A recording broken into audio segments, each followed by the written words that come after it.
नमस्कार, मेरा नाम विपुल जोशी है। आज हम कुंडली में बनने वाले मांगलिक योग के विषय में बात करेंगे। कुंडली में जब भी सप्तम भाव और अष्टम भाव में मंगल होता है तब जातक मांगलिक कहलाता है। आंशिक मंगली को लेकर कहा कुछ विद्वान जनों का मत है कि जब मंगल प्रथम भाव में, चतुर्थ भाव में और 12वें भाव में हो तो ऐसा व्यक्ति आंशिक मंगली होता है। इसका कारण जो बताया जाता है वो इस प्रकार है कि पहले भाव में मंगल होने पर उसकी 7वीं दृष्टि सप्तम भाव पर पड़ती है, चतुर्थ भाव में मंगल होने पर उसकी 4थी दृष्टि सप्तम भाव पर पड़ती है और 12वें भाव में मंगल होने पर उसकी 8वीं दृष्टि सप्तम भाव पर पड़ती है। यानी आप पूरी तरह से अगर आप देखेंगे तो जब भी मंगल का प्रभाव सप्तम भाव में रहता है तो व्यक्ति पर मांगलिक का प्रभाव रहता है। लेकिन जो मुझे लगता है, जितनी मुझे जानकारी है, जब व्यक्ति सप्तम भाव में मंगल हो और अष्टम भाव में मंगल हो तभी व्यक्ति को मांगलिक माना जाता है और ऐसे व्यक्ति को सलाह दी जाती है कि वो मांगलिक व्यक्ति से विवाह करें।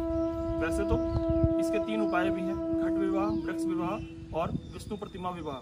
यानी ऐसे व्यक्ति का विवाह पहले घट से किया जाता है यानी घड़े से किया जाता है, या ऐसे व्यक्ति का विवाह वृक्ष से किया जाता है, या ऐसे व्यक्ति का विवाह विष्णु की प्रतिमा से किया जाता है और उसके बाद उसकी एक दूसरे व्यक्ति से विवाह उसका किया जा सकता है। लेकिन मेरा अपना यह मानना है कि अगर कोई व्यक्ति मांगलिक है यानी जिसके सप्तम भाव और अष्टम भाव में मंगल है तो ऐसे व्यक्ति को मांगलिक व्यक्ति से ही विवाह करना चाहिए। यही उनके वैवाहिक जीवन के लिए अच्छा भी है।